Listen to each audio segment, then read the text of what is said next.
Ce programme vous est présenté en partenariat avec Le Monde de la Bible.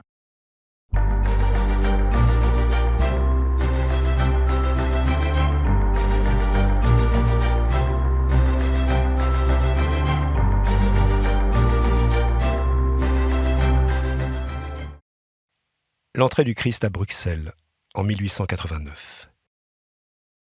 Grande fête à Bruxelles, en 1889. La procession des rameaux bat son plein. Menée par un évêque de carnaval, arborant un bâton de parade à grosses boules, animée par la fanfare, une foule joyeuse et costumée bat le pavé de la capitale belge, emportant des masques, des étendards, des drapeaux, sous le regard de comédiens juchés sur une scène. Mais, un instant, comment le Belge James Ensor peut-il ainsi confondre le carnaval et les rameaux? Aujourd'hui encore, 150 ans plus tard, ce sont deux traditions très vivantes et aucun habitant d'Outre-Quiévrain ne ferait l'erreur. Et pourquoi personne n'en agite de ces fameux rameaux?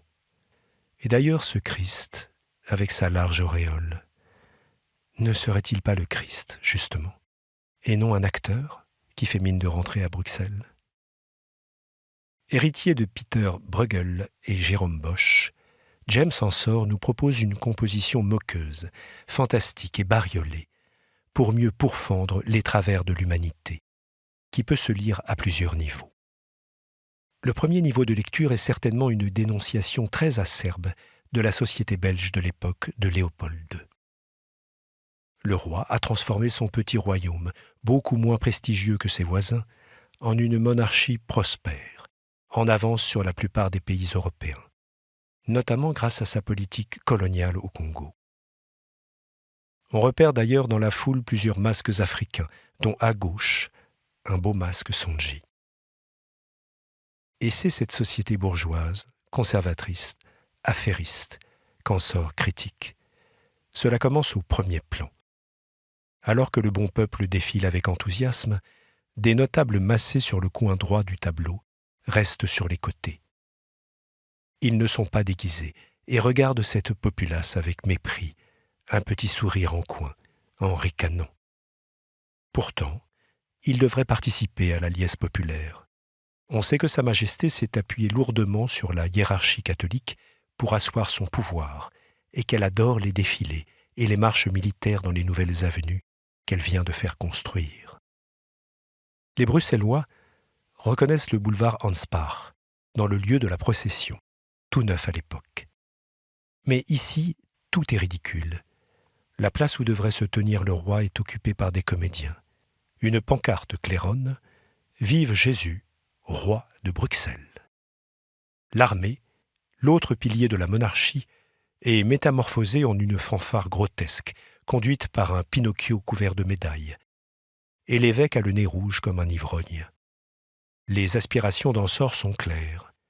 Elles le mènent vers l'opposition, vers le Parti socialiste, comme le proclame la banderole « Vive la sociale », héritier d'un slogan de la Commune de Paris. Pourtant, le tableau est-il uniquement une critique sociale? Est-il purement anticlérical? Le Christ est bien trop beau pour être caricatural. Certains y reconnaissent même les traits du peintre. Et si les petites figures qui l'entourent portent des masques, leur regard semble admiratif, fasciné, joyeux. Car il y a un second niveau de lecture à cette peinture, qui rejoint le sens de l'épisode biblique de l'entrée à Jérusalem. C'est la critique de la comédie humaine, qui se dit par le masque, symbole de dissimulation, d'illusion, d'angoisse et de mort, mais aussi accessoire de l'enfance et de la facétie. La même foule qui accueillait le Christ avec unanimité au début de la semaine, le condamnera dans quelques jours, sous l'instigation des grands prêtres. Et le peintre, comme tous les artistes de son époque, de Delacroix à Gauguin, s'identifie à lui, en se pensant un artiste maudit, dont l'art sauvera le monde. À vrai dire, l'espérance exprimée par Ensor ne se trouve pas en avant, dans ce défilé grotesque et plein de mascarades, mais en arrière. En effet, Alors que les masques du premier plan sont très inquiétants, ceux de l'arrière sont beaucoup plus joyeux et sincères. Les gens dansent, rient, s'amusent. Beaucoup arborent un costume blanc, comme Pierrot, ce personnage mélancolique de la commedia dell'arte, qui est devenu le héros du mouvement symboliste, auquel appartient le peintre. Pierrot, c'est le perdant, celui qui a perpétuellement le cœur brisé par Colombine, qui lui préfère Arlequin. Pour Ensor, c'est l'image du petit peuple qui ne participe pas au pillage africain de Léopold II, qui ne profite pas de la prospérité générale. Selon lui, c'est pour ce peuple qu'est venu le Christ.